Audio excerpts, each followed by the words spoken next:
Un fantasme est un acte ou un événement créé dans l'imagination. Dans la plupart des cas, l'acte imaginé est impossible ou improbable. Un fantasme sexuel crée un acte ou un événement sexuel dans l'imagination. Selon la nature du fantasme et des acteurs imaginaires qui y participent. Un fantasme sexuel peut être un péché. Tout scénario imaginé qui est inapproprié pour des raisons morales, éthiques ou spirituelles est un péché. L'imagination est un don de Dieu. Et la fantaisie fait partie de la psyché humaine. Nous fantasmons souvent sans même nous en rendre compte. Les fantasmes peuvent aller de l'idée que nous avons grillé tous les feux verts sur le chemin du travail et que nous sommes arrivés en avance, à l'idée d'accomplir des actes ignobles et physiquement impossibles. Les fantasmes naissent généralement de notre réalité personnelle et sont des tentatives de créer une réalité que nous préférons à celle qui existe.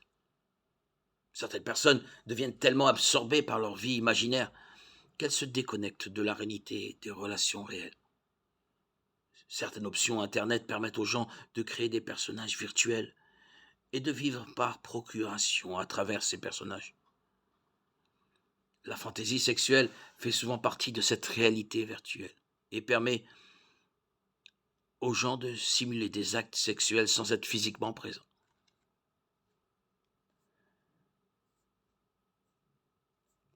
Nous ne pouvons pas toujours contrôler les pensées.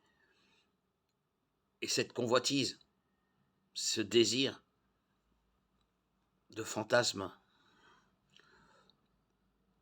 nous éloigne de Dieu.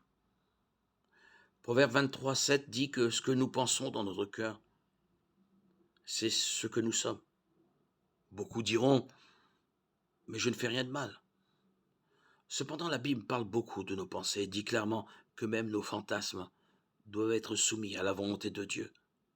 Jésus a dit, mais ce qui sort de la bouche d'un homme vient du cœur et c'est ce qui le souille.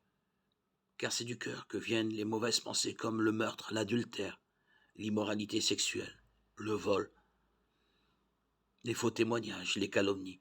Matthieu 15, 19.